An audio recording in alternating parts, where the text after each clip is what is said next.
Hola, mis afectivos saludos y bienvenidos a Ra Amaterasu.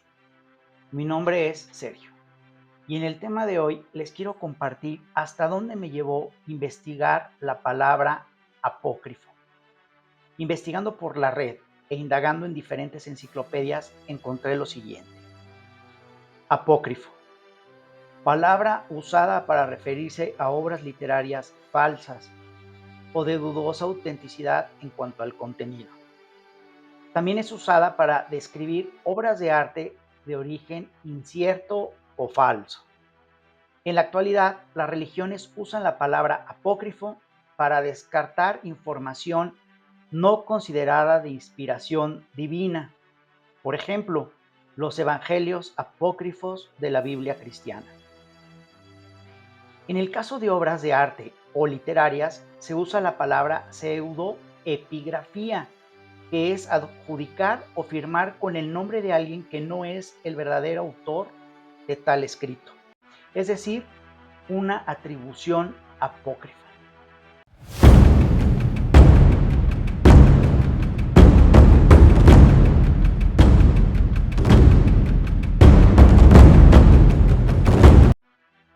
Ahora, en la definición en idioma inglés moderno, la palabra apócrifo significa que un escrito o texto es de autenticidad dudosa, espurio, ficticio, falso, fabuloso o mítico.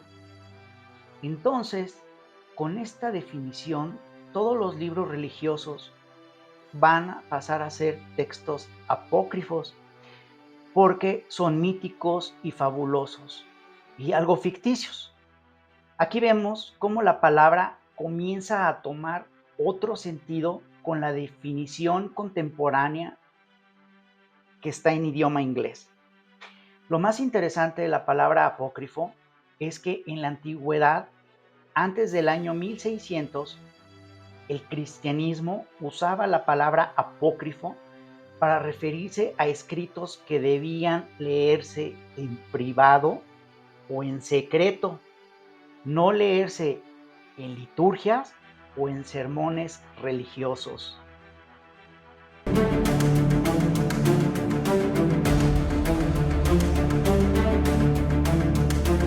Estos textos eran vehículos de un conocimiento considerado demasiado profundo o demasiado sagrado para ser revelado. No se consideraban escritos canónicos, es decir, no eran sagrados, solo eran dignos para los elegidos.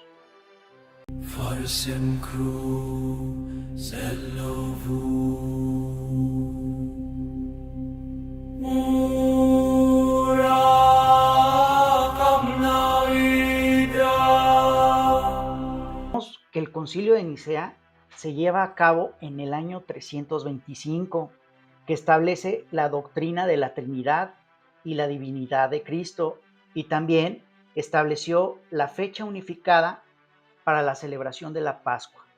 Entonces, estamos hablando que del año 325 al 1600 fueron 1200 años que solo los sacerdotes tenían acceso a los evangelios y eran desconocidos para el público en general.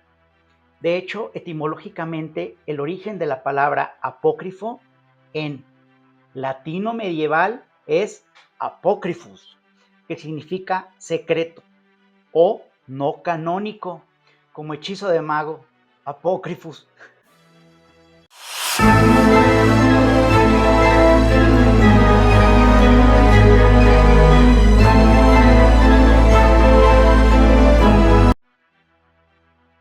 Y en lengua griega se decía apócrifos, que significaba privado, ocultar, esconder.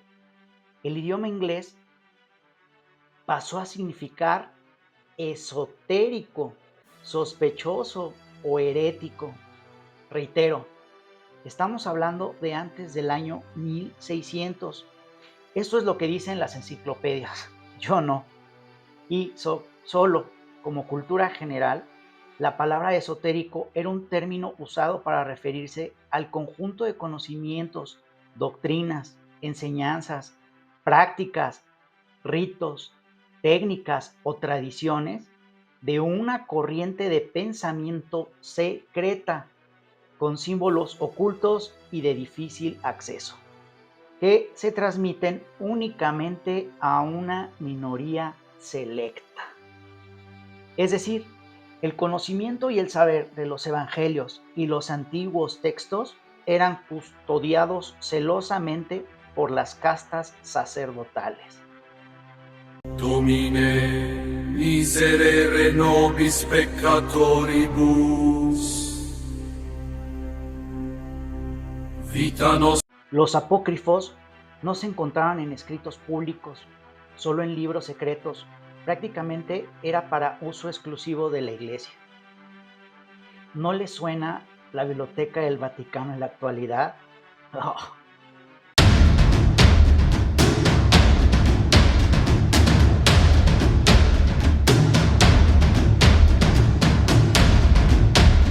Solo como observación, los judíos no llaman apócrifos a los textos no incluidos en sus escrituras litúrgicas. Ellos los llaman los libros externos.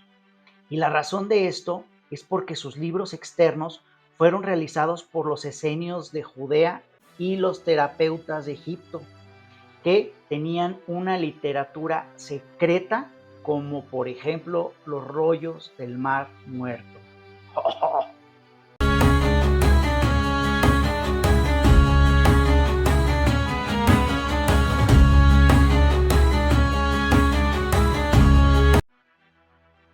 Toda esta información me está brotando solo por investigar la definición de la palabra apócrifo. Históricamente, está demostrado que fue hasta después de la Reforma Protestante que la palabra apócrifo fue utilizada por algunos eclesiásticos para significar falso, espurio, malo o herético. Pero, ¿qué es la Reforma Protestante? Bueno, la Reforma Protestante fue un movimiento religioso, cultural y social que surgió en Europa por el año 1600, desafiando la autoridad de la Iglesia Católica. En este movimiento buscaban reformar la Iglesia, justificando abusos y malas prácticas. Es decir, que cada casta sacerdotal hacía lo que quería y le venía en gana. ¡Auch! Por ejemplo, se denunciaron la venta de indulgencias, es decir, te pedían dinero para otorgarte el perdón de Dios. Se denunció la corrupción y el estilo de vida ostentosa de los miembros del clero, por lo que se exigía una relación más directa con Dios y menos con el materialismo.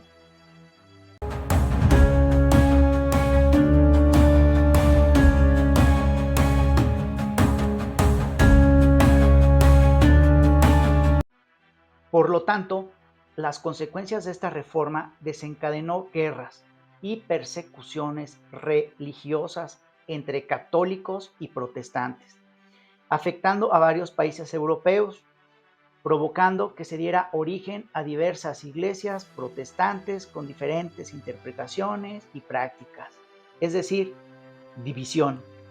La reforma impactó también la organización política y social de Europa, influyendo la relación entre la Iglesia y el Estado. Y para rematar, con la invención de la imprenta, se permitió que los textos o escrituras religiosas llegaran al público en general, lo que llevó a nuevas interpretaciones y críticas a las prácticas de la Iglesia. Así que la palabra apócrifo me llevó a dar este viaje lleno de información que yo sé que no lo sabían y me permití compartírtelo. Si te ha interesado esta palabra, en internet está toda la información que necesites corroborar. Les leo esta frase de René Guénon que me gustó mucho con respecto a este tema.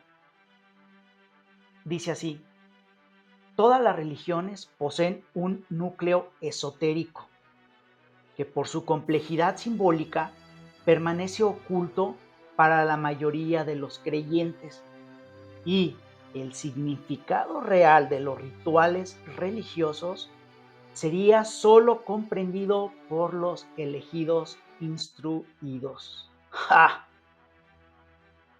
Claro, le cambié 2 o 3 palabras a la frase de René Guénon, pero fue para hacerlo un poquito más fácil de entender. Con esta información, cada vez que veo un libro litúrgico, de religión, cual fuese, valoro más la importancia de poder tener acceso a él.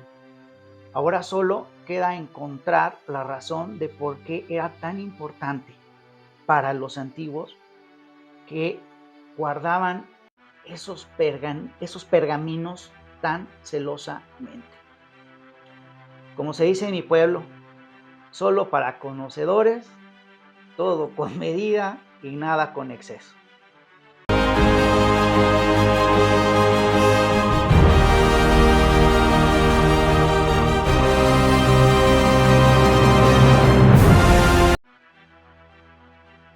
Hasta aquí mi charla de hoy. Es un placer haber estado aquí con ustedes y los veo en mi próximo video. Y recuerden suscribirse activando la campana.